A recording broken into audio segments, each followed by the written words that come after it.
Tren pemotretan newborn mulai menjadi pilihan para orang tua dan bayi yang baru berusia hitungan hari untuk menjadi model pemotretan mengabadikan momen si kecil.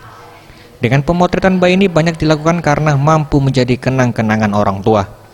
Seperti yang dilakukan oleh keluarga Agus Rindi yang sengaja menggunakan jasa pemotretan ini, berawal dari melihat postingan para artis di media sosial membuatnya berkeinginan melakukan newborn untuk anaknya. Untuk temanya sendiri, dirinya memilih warna pink sesuai dengan pilihan istrinya yang menyukai warna tersebut.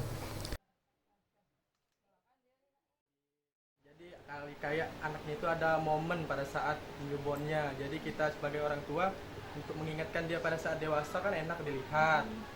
Di Instagram juga udah banyak kayak testimoni-testimoni yang buat kita jadi kayak ya kayak lebih ke memilih foto newborn ke yang mas ini.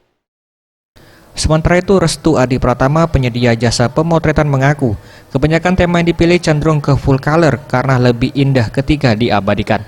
Untuk harga sendiri mulai dari Rp1 juta sampai Rp3 juta, tergantung pada paket yang dipilih.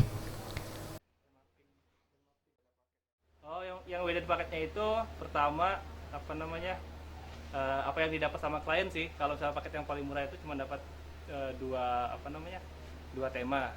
Terus kalau paket yang tengah-tengah itu dapat 3 tema plus album kecil. Nah, yang ketiga itu dapat 3 tema, albumnya lebih besar, terus dapat flash disk dia. Nah, untuk kalau foto newborn itu kalau misalnya ada teman-teman mau mulai, pertama kita harus belajar gimana cara handle bayi yang benar.